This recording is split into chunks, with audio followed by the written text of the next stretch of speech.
കാനഡയിലെ ഒരു ശപിക്കപ്പെട്ട താഴ്വരയിൽ മനുഷ്യരെ കാണാതെയാവുന്നു. കാണാതെയായ മനുഷ്യരുടെ ശവശരീരങ്ങൾ തലയില്ലാത്ത നിലയിൽ കണ്ടെത്തപ്പെടുന്നു. എന്താണ് കാനഡയുടെ the Valley of headless men അല്ലെങ്കിൽ തലയില്ലാത്ത മനുഷ്യരുടെ താഴ്വര എന്നറിയപ്പെടുന്ന നഹാനി വാലിയിൽ സംഭവിക്കുന്നത്? നമുക്ക് നോക്കാം. So welcome back to my channel Suhail Moideen. Let's go.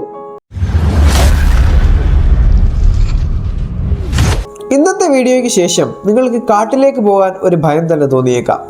കാനഡയുടെ നോർത്ത് വെസ്റ്റേൺ ടെറിട്ടറീസിൽ വ്യാപിച്ചു കിടക്കുന്ന വളരെയധികം അപകടകരവും നിഗൂഢത നിറഞ്ഞതുമായ ഒരു സ്ഥലമാണ് നഹാനി വാലി. നഹാനി വാലിയുടെ അടുത്ത് താമസിക്കുന്ന ദീൻ ആദിവാസികൾ പറയുന്നത് ആ സ്ഥലത്തിന് കാവലായിട്ട് ഒരു ഈവിൽ സ്പിരിറ്റ് അല്ലെങ്കിൽ ദുഷിച്ച ഒരു ആത്മാവുണ്ടെന്നാണ്. മാത്രമല്ല ആ സ്ഥലത്തേക്ക് ആരും പോവരുതെന്നും അവർ പറയാറുണ്ട്. പക്ഷേ എന്തൊക്കെ പറഞ്ഞാലും മനുഷ്യരുടെ കൗതുകത്തിന് അതിരില്ലാത്തത് കൊണ്ട് പലരും ആ സ്ഥലത്തേക്ക് പോയിട്ടുണ്ട്. പക്ഷെ പോയവരാരും ഇതുവരെ തിരിച്ചെത്തിയിട്ടില്ല. മാത്രമല്ല അവരെ കണ്ടെത്തിയിട്ടുണ്ടെങ്കിൽ തന്നെ അത് അവരുടെ തലയില്ലാത്ത ശവശരീരമായിരുന്നു. നഹാനി വാലിയിൽ ഒരു ഗോൾഡ് മൈൻ അഥവാ ഒരു സ്വർണ്ണ ഖനിയുണ്ടെന്ന റൂമർ വളരെയധികം ഫേമസ് ആയിരുന്നു. അതുകൊണ്ട് തന്നെ പല ആൾക്കാരും സ്വർണം തേടി അവിടേക്ക് വന്നിട്ടുണ്ട്. 1906 ആദ്യമായിട്ട് മെക്ലൗഡ് ബ്രദേഴ്സായ വില്ലി മെക്ലൗഡും ഫ്രാങ്ക് മെക്ലൗഡും സ്വർണം തേടി നഹാനി വാലിയിലേക്ക് പോകുന്നത്. സ്വർണം തേടി നഹാനി വാലിയിലേക്ക് പോയ മെക്ലൗഡ് ബ്രദേഴ്സ് 2 വർഷമായിട്ടും തിരിച്ചെത്തിയില്ല. 2 വർഷങ്ങൾക്ക് ശേഷം അവരുടെ തലയില്ലാത്ത ശവശരീരം മാത്രമാണ് നമുക്ക് കണ്ടെത്താൻ സാധിച്ചത്. അവരുടെ തല എങ്ങനെയാണ് അറ്റുപോയെന്നതിന് ഒരു തെളിവ് പോലും അവിടെ ഇല്ലായിരുന്നു. ഇതൊരു ഒറ്റപ്പെട്ട സംഭവമായിരുന്നില്ല. ഇതിനുശേഷം പലരുടെയും തലയില്ലാത്ത ശവശരീരങ്ങൾ അവിടെ നിന്ന് കണ്ടെത്തി. 1917 ഒരു മിനറൽ പ്രോസ്പെക്ടറായ മാർട്ടിൻ ജോർഗൻസനെ തന്റെ കത്തിക്കരിഞ്ഞ ക്യാബിനറ്റിന്റെ അടുത്ത് തലയില്ലാത്ത നിലയിൽ കണ്ടെത്തി. 1922 ജോൺ ഒ ബ്രയൻ എന്ന് പറയുന്ന വ്യക്തിയെ കയ്യിൽ ഒരു തീപ്പെട്ടിയുമായി ഫ്രീസ് ആയ നിലയിൽ കണ്ടെത്തി. ഇത് മാത്രമല്ലാതെ 1945 ആരുടേതെന്നറിയാത്ത ഒരു അസ്ഥികൂടം ഒരു സ്ലീപ്പിംഗ് ബാഗിൽ തലയില്ലാത്ത നിലയിൽ കണ്ടെത്തി.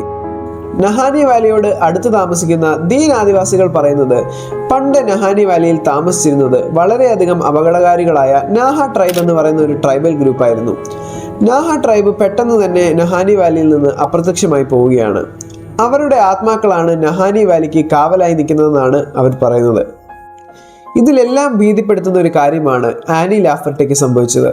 ആനി ലാഫർട്ടെ 1926 ഒരു ഹണ്ടിങ് ട്രിപ്പ് തന്റെ ഫ്രണ്ട്സിന്റെ കൂടെ പ്ലാൻ ചെയ്യുകയാണ്. ഹണ്ടിങ്ങിനായി അവർ ചൂസ് ചെയ്ത ലൊക്കേഷൻ നഹാനി വാലി ആയിരുന്നു. ആദ്യത്തെ ദിവസത്തെ ഹണ്ടിങ്ങിന്റെ ക്ഷീണം കൊണ്ട് എല്ലാവരും നല്ല സുഖമായി കിടന്നുറങ്ങി.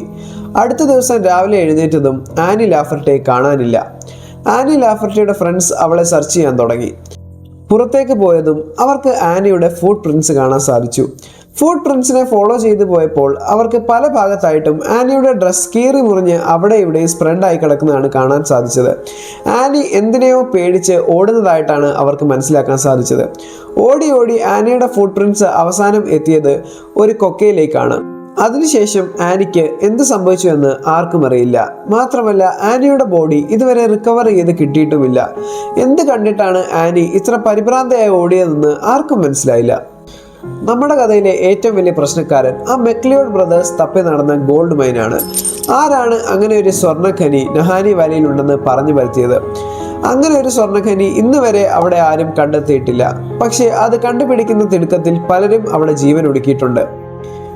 20ഓളം ആൾക്കാരാണ് അവിടെ സ്വർണം തേടി മാത്രം വന്ന് മരണപ്പെട്ടത്. ദീൻ ആദിവാസികൾ പറയുന്നത് ആ സ്വർണം ശപിക്കപ്പെട്ടതാണെന്നാണ്. ഒരു കൂട്ടം ആൾക്കാർ നഹാനി വാലിയെ നോർത്തിന്റെ ബർമുഡ ട്രയാങ്കിൾ എന്നാണ് വിശേഷിപ്പിക്കുന്നത്. അവിടെ അമാനുഷികമായിട്ട് പല സംഭവങ്ങളും നടക്കുന്നുണ്ടെന്നാണ് പലരും പറയുന്നത്. അവിടെ അന്യഗ്രഹ ജീവികളുടെ സാന്നിധ്യമുണ്ടെന്നും ബിഗ് ഫൂട്ട് പോലത്തെ വലിയ ജീവികളുടെ കാൽപ്പാടുകൾ അവിടെ കാണാറുണ്ടെന്നുമാണ് അവർ പറയുന്നത്. 1976 കാനഡ ഗവൺമെന്റ് നഹാനി വാലിയെ നാഷണൽ പാർക്കായിട്ട് പ്രഖ്യാപിച്ചു. അതുകൊണ്ട് തന്നെ അവിടേക്കുള്ള എൻട്രി വളരെയധികം റെസ്ട്രിക്റ്റഡ് ആയിട്ട് മാറി. പലരും പറയുന്നത് ഇത്രയും അധികം ഡെത്ത് കേസസ് നഹാനി വാലിയിൽ ഉണ്ടായിട്ടും ഗവൺമെന്റ് അത് ഇമ്പോർട്ടൻസ് കൊടുത്ത് അന്വേഷിക്കാത്തത് അവർ നഹാനി വാലിയിൽ എന്തോ മറച്ചു വെക്കാൻ ശ്രമിക്കുന്നത് കൊണ്ടാണെന്നാണ്. അതുകൊണ്ട് തന്നെയാകാം കാനഡ ഗവൺമെന്റ് നഹാനി വാലിയെ നാഷണൽ പാർക്കായിട്ട് പ്രഖ്യാപിച്ചതെന്നും അവർ പറഞ്ഞു. എന്താണ് നഹാനി വാലിയിൽ ശരിക്കും സംഭവിക്കുന്നത്? ആരാണ് നഹാനി വാലിയിലെ ഇത്രയും അധികം മരണങ്ങൾക്ക് കാരണം? നിങ്ങൾക്ക് നഹാനി വാലിയിലേക്ക് പോകാൻ ധൈര്യമുണ്ടോ? നിങ്ങളുടെ അഭിപ്രായങ്ങൾ താഴെ കമന്റ് ചെയ്യുക. ഈ വീഡിയോ നിങ്ങൾക്ക് ഇഷ്ടമായെങ്കിൽ എൻ്റെ വീഡിയോ ഒന്ന് ലൈക്ക് ചെയ്യുക, ചാനൽ ഒന്ന് സബ്സ്ക്രൈബ് ചെയ്യുക. Suhail Moideen signing off.